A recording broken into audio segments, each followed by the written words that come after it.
Assalamualaikum warahmatullahi wabarakatuh. Perkenalkan, nama saya Melissa Aprilia, NIM 101090205, Ilmu Pemerintahan 5G. Di sini saya akan sedikit menjelaskan tentang sejarah perkembangan konstitusi di Indonesia. Pengertian konstitusi menurut bahasa Latin, bahasa Inggris, pada intinya adalah suatu ungkapan untuk membentuk, mendirikan, atau menetapkan. Lebih lanjut dikenal dengan masuk pembentukan, penyusun atau menyatakan suatu negara. Maka dengan kata lain secara sederhana, konstitusi dapat diartikan sebagai suatu pernyataan yang dipersiapkan sebelum maupun sesudah berdirinya negara yang bersangkutan. Sejak proklamasi kemerdekaan Indonesia pada tanggal 17 Agustus 1945 dan diikuti pengesahan UUD 1945 sebagai konstitusi pada tanggal 18 Agustus 1945.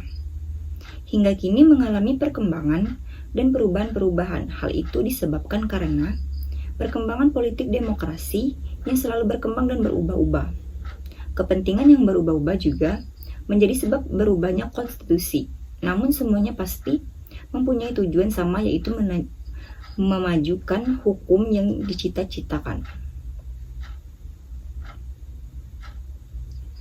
Perkembangan konstitusi di Indonesia sangat dipengaruhi oleh sistem politik. Pada waktu tertentu, pada mulanya Undang-Undang 1945 dijadikan konstitusi.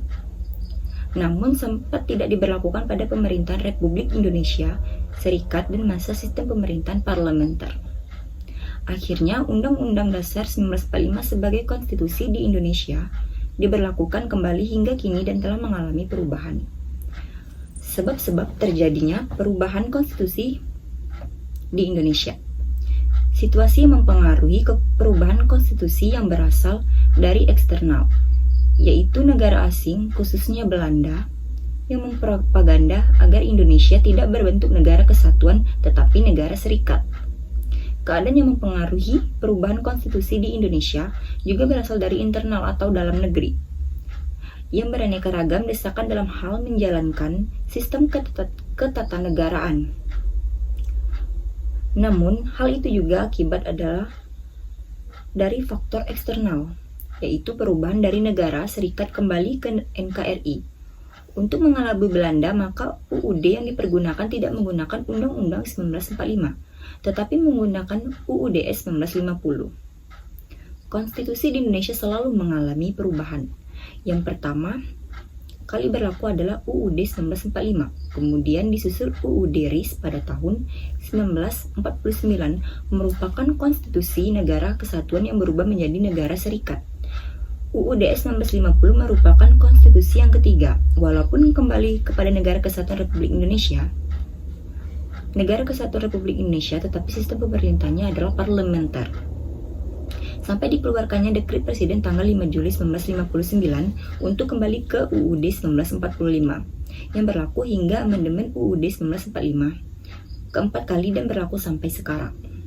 Perubahan konstitusi di Indonesia dipengaruhi beberapa faktor, diantaranya adalah bahwa penyusunan rancangan UUD yang dilakukan oleh BPUPKI sangat tergesa-gesa sehingga belum begitu sempurna.